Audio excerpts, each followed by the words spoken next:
Hola, no te quiero hacer perder mucho el tiempo, así que voy directa al grano.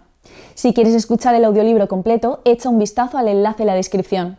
Podrás disfrutar de una prueba totalmente gratuita que te dará acceso a un amplio catálogo de audiolibros. Pero espera, que hay más. Por si todavía tienes dudas, a continuación te dejo con un pequeño fragmento del audiolibro. Disfrútalo.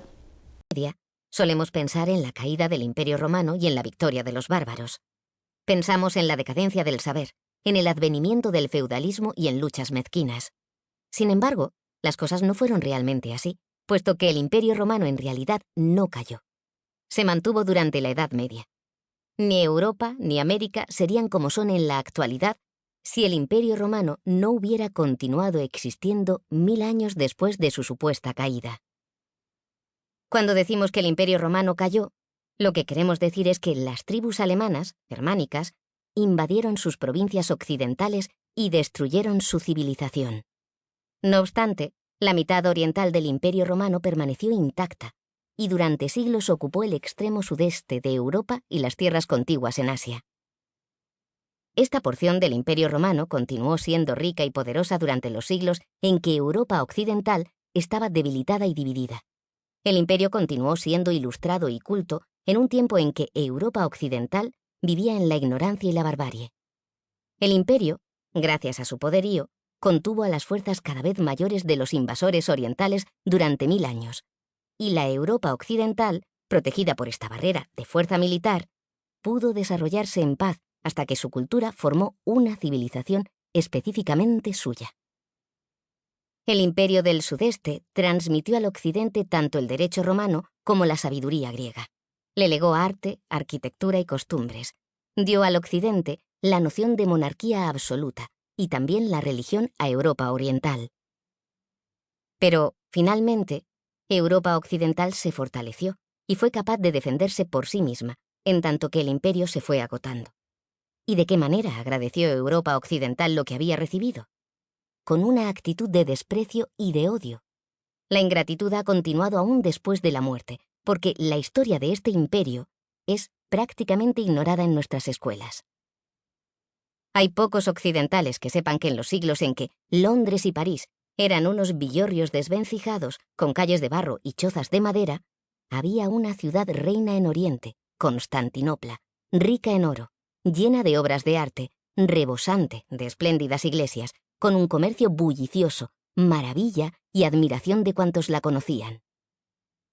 Con estas palabras, Asimov nos resume lo que, en su opinión, ha significado el llamado Imperio Bizantino para el curso de la historia. Un imperio que parece olvidado hoy en día y del cual, en muchas ocasiones, se desconoce incluso su origen. Pocos demuestran saber que Bizancio fue algo más que el heredero del Imperio Romano. Puede considerarse que el Imperio Romano fue el continuador de la cultura clásica griega. El Imperio Romano tomó como modelo a Grecia. Pero Bizancio, como podremos ver, fue algo más que el heredero del Imperio Romano. Fue la prolongación de este. Roma no fue el modelo de Bizancio. Roma continuó su existencia mientras vivió Bizancio. Desde Augusto a Constantino X, el último soberano que se sentó en el trono de Constantinopla, hubo una línea ininterrumpida de emperadores a lo largo de aproximadamente 15 siglos. A pesar de esto, normalmente se considera que cuando se produjo la invasión de Occidente por los pueblos germánicos, cayó el Imperio Romano. Corría el año 476 cuando Odoacro, señor de los Érulos, deponía al emperador de Occidente, Rómulo Augusto, produciéndose de esta forma la caída de Roma. Este último párrafo constituye la versión oficial de los hechos. No obstante, es preciso destacar que la frase oculta además una inquietante verdad que trataremos de desvelar a lo largo de este trabajo. La mayor parte de la gente es fiel a la cita en cuestión. Cree que con la caída de Roma y las provincias occidentales desaparecía el Imperio Romano. Nada más distante de la realidad. Cierto es que los érulos se apoderaron de Italia. Al igual que unos años antes, otros pueblos bárbaros se adueñaron de otras regiones del oeste de Europa, antaño dominios romanos. Pero, aunque la mayoría de veces se ignore, la parte oriental del Imperio Romano no se vio afectada a estos niveles por las invasiones de las tribus germánicas. A pesar de que a partir de 476 se llame Imperio Bizantino o Bizancio a la mitad oriental del imperio, La denominación correcta debería ser simple y llanamente la de Imperio Romano. Ni tan siquiera debería ser válido, a partir de este año, el término Imperio Romano de Oriente, ya que este último nombre era correcto cuando existía un imperio dividido en dos, pero una vez desaparecida la parte occidental, dejó de tener sentido. Si el Imperio Romano de Occidente ha caído, ¿por qué seguir llamando a la mitad superviviente Imperio Romano de Oriente? En nuestra opinión, lo correcto sería llamar a este último territorio simplemente Imperio Romano, puesto que de las dos partes que un día lo formaron, fue la única que continuó unificada cultural y políticamente. De todas formas, para evitar confusiones con respecto al Imperio unificado, también conocido como Alto Imperio Romano, emplearemos en lo sucesivo el término Imperio Bizantino o simplemente Bizancio. Con las incursiones de los bárbaros no se produjo la caída definitiva del imperio. Sí es cierto que una gran parte de su territorio, es decir, toda la mitad occidental, se perdió como consecuencia de estas invasiones. Pero la parte oriental permanecía intacta y consiguió resistir hasta 1453. En concreto, el hecho que se considera que marca el fin definitivo del imperio, la ya mencionada deposición de Rómulo a Augusto en el año 476, únicamente supuso la pérdida de los territorios circundantes a la que originalmente había sido la capital, es decir, Roma. No obstante, hacía muchos años que la capital imperial era una ciudad mucho más rica, próspera y moderna, Constantinopla. Además, incluso la corte de Occidente se llegó a trasladar al norte en los años finales de su existencia, a Milán y más tarde a Rávena. De la misma forma, hacia el año 476, también había llovido bastante desde que las provincias occidentales estaban dominadas por francos, visigodos, vándalos, alanos y otros pueblos bárbaros. En definitiva, cuando el último emperador de la mitad occidental fue destronado, este ejercía un efímero control de la península italiana, quedando el resto de provincias occidentales bajo dominio germánico.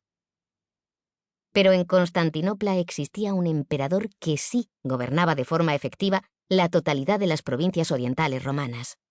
Se trataba de Zenón, quien, ante la deposición de su emperador asociado, Rómulo Augusto, era el único titular legal del imperio, papel que, como veremos en la segunda parte de este tratado, asumió Justiniano I plenamente.